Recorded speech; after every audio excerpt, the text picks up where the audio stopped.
Hi, my name is Janet Rapasardi-Hoff. Thank you for joining me today with Dan Lizzie on Cooking with Dan Lizzie.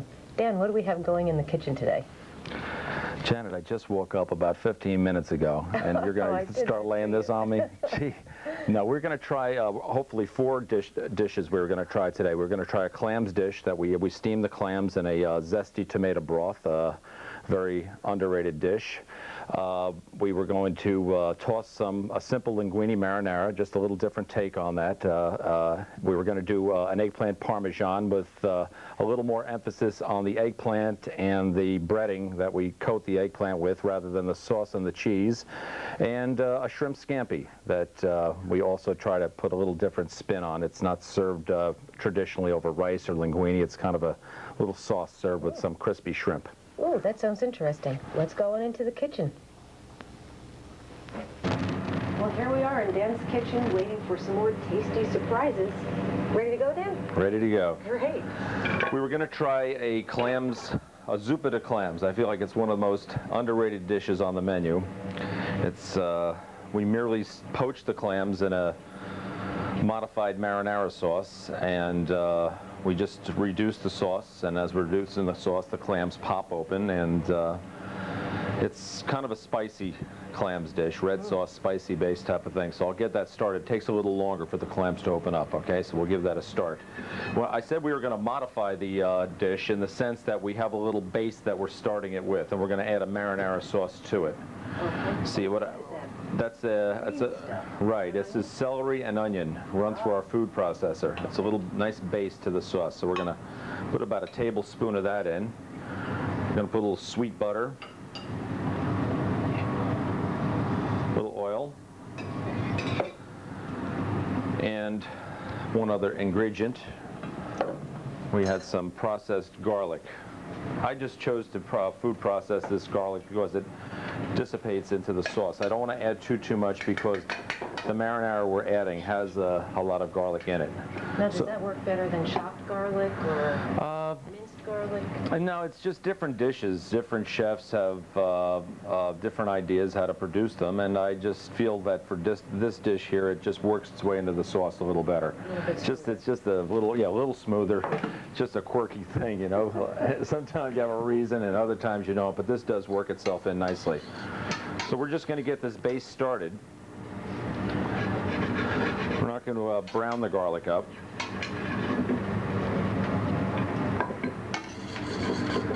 So we're just getting the celery and onion and garlic and butter married.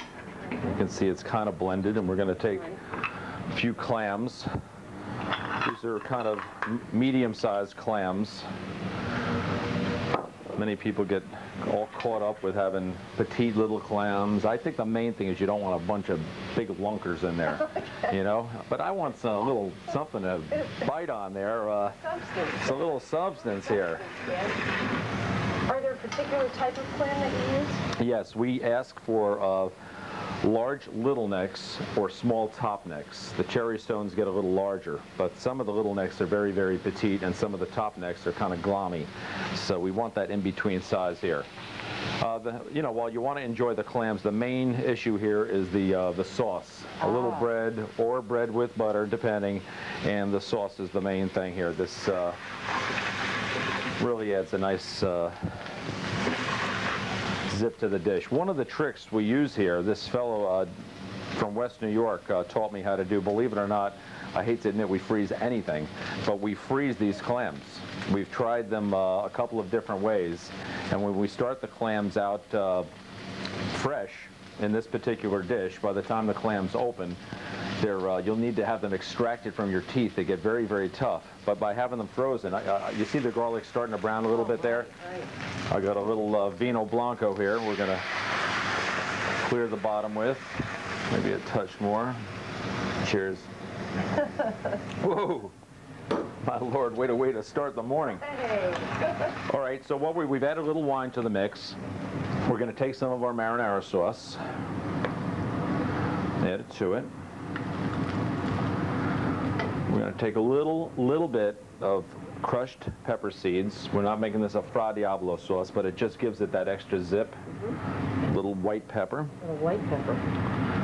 a little salt. We don't want to make this too salty because the clams have that little touch of the sea in them. And we're going to add a little parsley to the dish. And you see how the sauce is a little bit thick, like that already.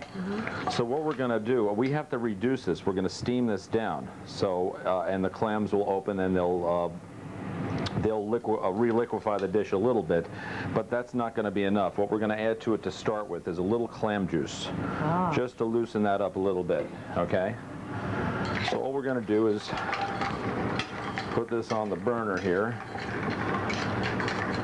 And you see it's kind of wiggly and loose, and we'll see how that ends up when we're through, okay? So this is going to take a little while. I'm going to put the flame down, put a lid on it, put the flame down to half speed to kind of... Will the sauce get thicker? Yes. Okay. That's why I had to, we wanted to put that clam juice in there just to make sure it was more liquid to begin with, to allow for it reducing. And then the clams, when they do open, they'll add some juice to it. But it's a wonderful sauce. So while that's going, I wanted to try an eggplant dish, basically an eggplant parmesan. Just a little bit, most of the times you see an eggplant parmesan where the eggplant is covered with a lot of sauce and a lot of cheese. This, I was going to show you a little bit of a variation on that, just really minimizing the sauce and the cheese as all it really was, and serving it immediately to get that crispness of a breading, a seasoned breadcrumb around the eggplant, and then to enjoy that and have the sauce and the cheese as a little bit of an accent. Oh. So we'll check that out. And eggplants are in season right now. So. Right. All right, we're going to add a little olive oil to this. That's what we're going to cook it in. And this is something you can do at home easily enough. I don't want to get into this whole jag about the how to handle the eggplant, the acidity, you know. Geez, I don't want to get in all of that, but all right, we're gonna get this oil hot, and we've cut a few pieces of eggplant. We've taken the skin totally off. Okay. We're just using 4 pieces just to give you the gist of what we're doing in here. We've got some eggs that we've whipped up. We're gonna bread the dish, and what we have seasoned breadcrumbs here. We've added a little salt and pepper and some granulated garlic and some Parmesan to a breading mix. That's all we want to do is give the thing a little zip. There's some parsley flakes in there. I think we need a few more parsley flakes actually. Put a little Parmesan cheese in here also.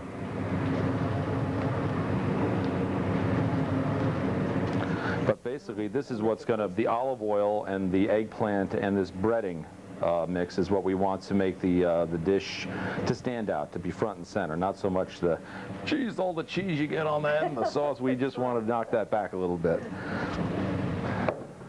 And the eggplant, all you've done is slice it. That's all we've done is peeled it and sliced it. And we let it sit for a day or so to hopefully lose some of the acidity that some of the eggplants do have. So while the Earl is getting hot, I'm just going to place it in some flour, then some egg. Then we're going to put a little of that breading mix on there. And like I said, this breading mixture is the main, and the crunchiness of this is going to be the main focus of the dish. Kind of watch it. I don't want that oil crazy hot. I just kind of want it medium hot. We don't want to burn it before the eggplant is through, because I don't want to put this in the oven for a long, long time. And now the thickness of the eggplant, does that matter at all? Yeah, I think it does. You don't want it crazy thick, but how are our clams doing here? You see they're moving along there kind of rapidly. Maybe I want to turn that down a hair. But it's really something to take those clams frozen as opposed to fresh. If you were doing them fresh, I would recommend that you would shuck them open and have them open already. Okay. Have the sauce really reduced and ready to go, and just baby cake them in the pan there for a minute, because they cook so rapidly. So you either do it that way or put them in the freezer. Yeah, I didn't know you could freeze clams. Yeah, it's a real good thing. Do they have more water though after you take them out? I mean, have you noticed? No, we just noticed that they're supple. They don't lose a lot of their. They keep their size, and they're just great. They're just great. How long can you freeze them for? A few years. We usually buy a bale full of them and chuck them in the old freezer. Now, you know, we try to, I don't know how long, you know, they give you these good housekeeping lists as to how long you can keep meat or fish or something like that, but we try not to keep anything in a freezer too long, and we do try to minimize anything we have frozen, you know, that sort of thing. Something like this, though, it's a real good thing. Okay, you can see those clams are starting to pop a little bit. Alrighty, I think our eggplant is ready to be sauteed. I believe this is not crazy hot. No, that's right where we want it. We want it kind of medium hot. And you see we got thicker cuts of eggplant. I don't like it too thin, because then you get too much of the breading and not enough of the eggplant, in my opinion.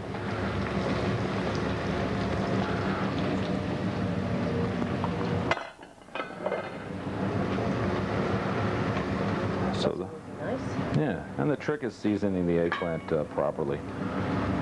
We want to brown it up nice and, like I said, accent it with a little sauce and a little cheese, not dominate it. We're hoping this is going to be a little crunchy too. That was our clams are just about there. You see they're popping up. We have one reluctant clam over here. But you see how the clams have kept their size and that, and they're going to taste great. Come on. Good, and the liquid is reduced almost by half at this point. Right, right. Okay. And you do want to serve this as soon as they're ready, and we have a little time with the eggplant, so I guess we'll serve the clams while we're waiting for the eggplant to do its thing. Get it nice and golden brown, and we're going to put it in the oven to help melt the cheese a little bit, and it's going to finish the eggplant a little bit also. We don't want to cook it or bake it in there all day long, but all right, well, I'll put the eggplant, or rather the soup with the clams, on a plate here.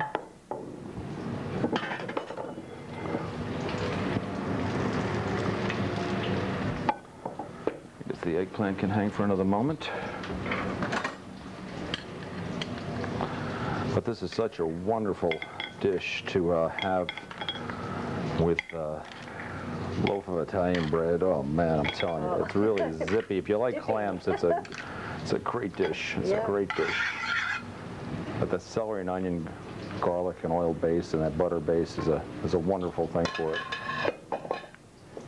And there we have our zuppa de clams. I'll put a little more parsley on the top of that just to garnish the dish, and there you have it. But it's got that little crushed red pepper in there too, making the giving that sauce a little tang and a little jump. All right, and now we'll prepare the eggplant to finish. I'm just going to put it out on this towel just to get a little of the excess oil off of it. Go ahead, Janet. Golden brown color. Yeah. This is our main flavor. We got that Parmesan cheese in here, that olive oil, nice seasoned breadcrumbs.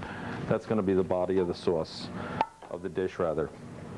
So we're just going to, this is something you could do as a starter course for you or your husband, or a little lunch, or treat yourself to a little something or other.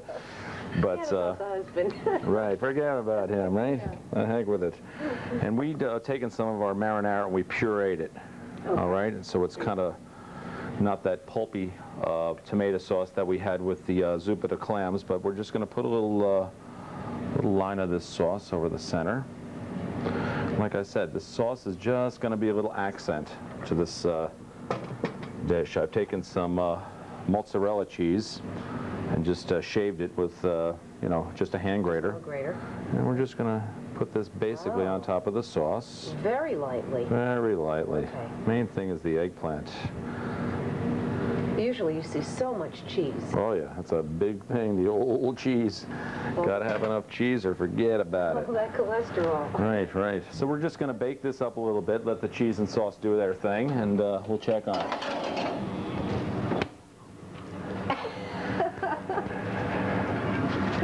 Alrighty.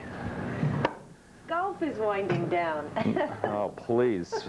That's incredible. Your game. Golf is the season's winding down, and I'm finally finding a way to get the ball into the cup. It's only December, right? Couldn't hit the ball all summer. Finally, it's the season's winding down, and Dan is finally putting the club head on the ball. Typical, right? I'll get out there next April and be like I'm trying to learn how to walk again. All right, while the cheese is and the sauce are getting married on top of the eggplant, I want to try this scampi dish, the shrimp scampi, a little appetizer. I go crazy. This is, most of the times with the scampi, you would see most of the places broil it with some wine and butter and garlics and whatnot, and it's kind of a loose sort of sauce. And you'd put it over, to catch the oil and or the sauce and whatnot, you put it over rice or some pasta. But this is a little bit different, this dish. We toss the oil out, we saute it, not broil it, and we have a little breading on the outside of it just to crisp it. We don't bread it per se. You know, we don't dip it in egg and all that other stuff. We just put a little bread coating on it, and we crisp it, and we reduce the sauce in the pan. It's just not geared towards the old linguine. I almost feel like renaming it. Yeah, because when somebody calls for it over linguine, I almost don't want to serve it. I want to refuse.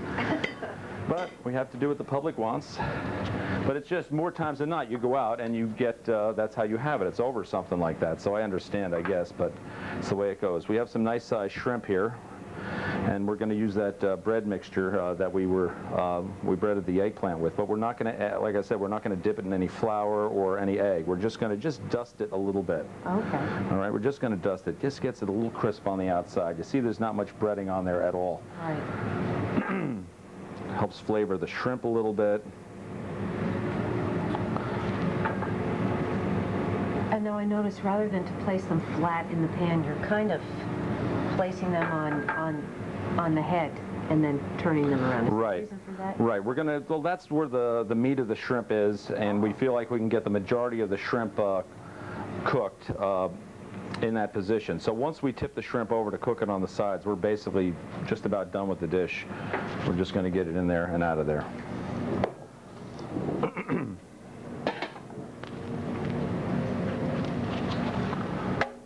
Do you play golf? No. No?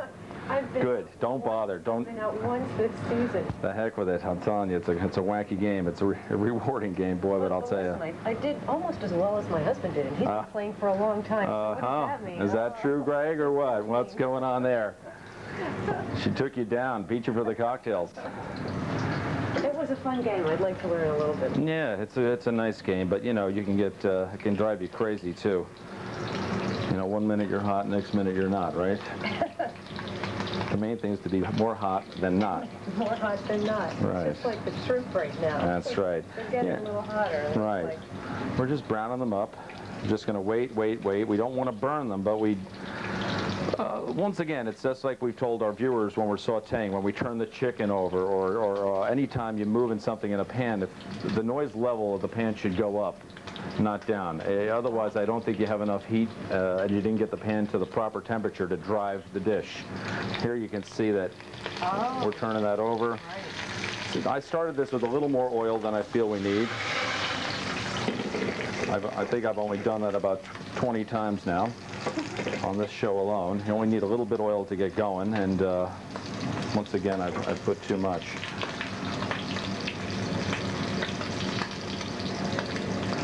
So the shrimp are, you know, just about there.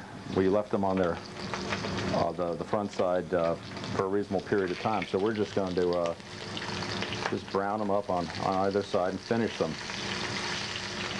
The other crisping up there, nice with that little bit of breading on them. Right. Well, there's not a lot of breading in the pan, and so you know, I don't want to give our viewers the impression that we bread shrimp like that for a scampi dish. Alrighty, we're going to toss this oil out, and now we're just going to reduce the dish with a little garlic. I'm going to use that pureed garlic again. Just want it to disappear into the dish. We don't add too much. I'm going to add a little wine to the garlic to try to spread it out. A little white wine, dry white wine. We can use a fish stock, a shrimp stock. I have some clam juice handy here from the Zupita clams. I'll just add a little, it's kind of a seafood neutral. I'll just add that to the pan. Going to take a little pinch of salt and some white pepper. A little bit of parsley I'll put on. And we're going to finish this dish with about a quarter of a pound of butter. No, just kidding, a little touch of butter. But on camera I noticed that the butter shows up very large. Yeah, that's about a quarter of a teaspoon. Really. Right. Not a lot. In fact, I'm going to let that cook down. I think that's enough. I'm going to take even some of that out. Now you can see that dish is bubbling together. The butter helped bring it together, right? Mm-hmm. Okay. Let's see if I can't find a plate. There's one up over there. This is more or less an appetizer. It's not enough for a main course. We'll set our shrimp on there.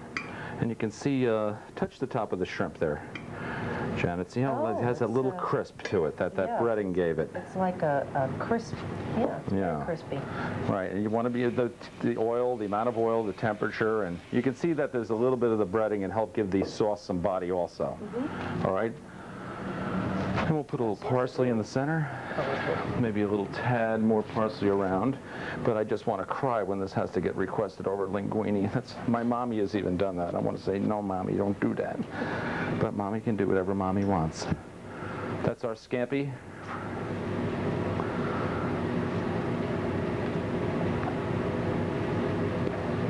All right, let's check on the eggplant, Janet. Right. Sure. All right. Wow. You can see it's sizzling a little bit. We don't have to worry too much. The eggplant can take the heat a little bit. It's not going to overcook that rapidly. And you see how our sauce and cheese have melted on there. And we're just going to garnish this with a little bit of parsley. That's all. Kind of a neutral sort of garnish. We don't want to do anything with the yeah, it's crispy. It's simple. It's simple. You don't have a lot of cheese, not a lot of sauce. Right. The main flavor here is in the eggplant and the crispy bread coating we have around it, and the sauce and the cheese are there for a little combination garlic and accent. But you know, you can do it any way you want. You can take it and put a Schlurger sauce and cheese. You can have it plain. That tastes pretty good too. And but this is just a little bit different sort of way, and we like to do it.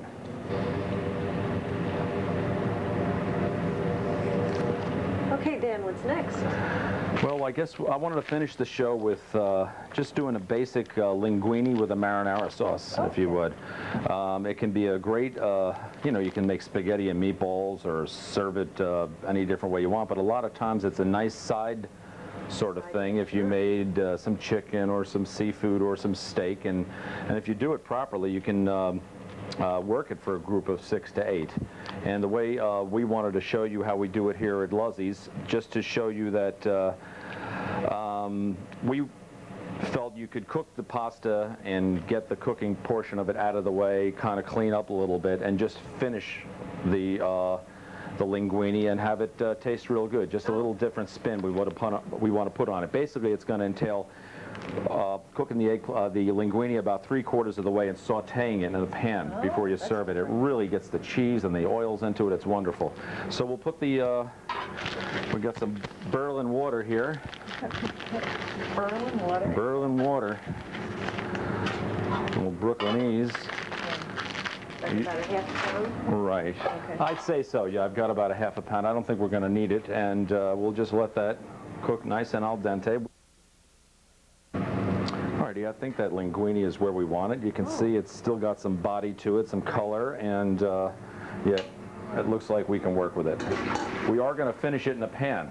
So I recommend that if you were, I would cook this pasta, maybe add a little touch of oil to it, do everything else in your kitchen, get it going, and have a pan handy. Maybe if you had a group of people, you'd use a larger pan than this. Right.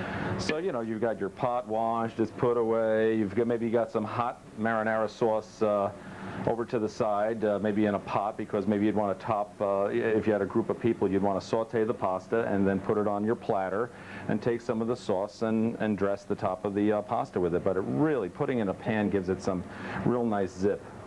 I've got my wife doing that for me now. It's a wonderful thing. It's a wonderful thing. I'm going to add, I could just add our marinara sauce, but I'm going to put a little touch of oil. I like the flavor it gives. Just a little touch in there. We're going to put some marinara sauce. And this isn't the puree variety. This is this is thick and zesty here. Yeah.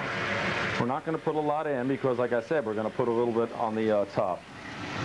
All right, we've gotten the tomatoes going with the oil. I'm going to add our pasta now. I'm going to sit the pasta in there. I'm going to add a little Parmesan cheese to the top. I'm not going to stir that in yet, though. I'm going to let this sauce reduce itself just a little bit. Not too much, though. Okay. All right, you can hear the pan moving a little bit. Yeah, you can feel that the flame is in control. The pan is we're in control on this, and we're just going to finish it by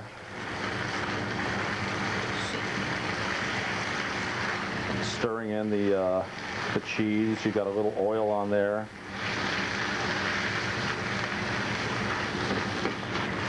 Now we're going to leave it. See, it's a little bit of liquid happening there. We're going to a little bit. We're going to leave it in the pan just a little more. We cook this al dente, so it can take the heat out of the pan. We want to stick this a little bit more. We don't want it watery. I get all freaked out if the pasta's watery. I want it nice and dry on the plate. Doesn't look watery. No. It's very fluid, though. Right. Add a little parsley to this.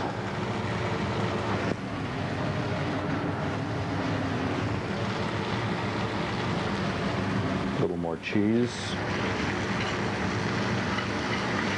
And there we go. I can see a few of the noodles are sticking to the bottom of the pan. But you see we've melted the cheese. The tomatoes are clinging a little bit. And we're just going to add this to our plate. And it's, you know, it's a relatively simple dish, whether you make your own marinara or you buy the store-bought variety. But to put it in a pan like this really adds some zip to an otherwise very ordinary dish. You don't want to go crazy with the oil and stuff like that, but the, you know, unless you want to. And this is a room temperature marinara sauce, but you get the idea. You would take a little bit more, add it to the top. You can garnish it with more cheese if you'd like, or leave that up to the individual when they get it to their plate. It's always nice to have some fresh parsley around. It's a great thing if you're garnishing any of your dishes, even at home. Having a little parsley around really can add some zip. I feel like people get caught up a lot of the time with when they buy some herbs, you know, they want to possibly make it be a flavoring device along with a garnish. You get all messed up over it. But just parsley is such a neutral thing and so pretty, you know, between the white of the plate, the yellow of the pasta, the red, and then that green, bringing it together. It's a real nice thing.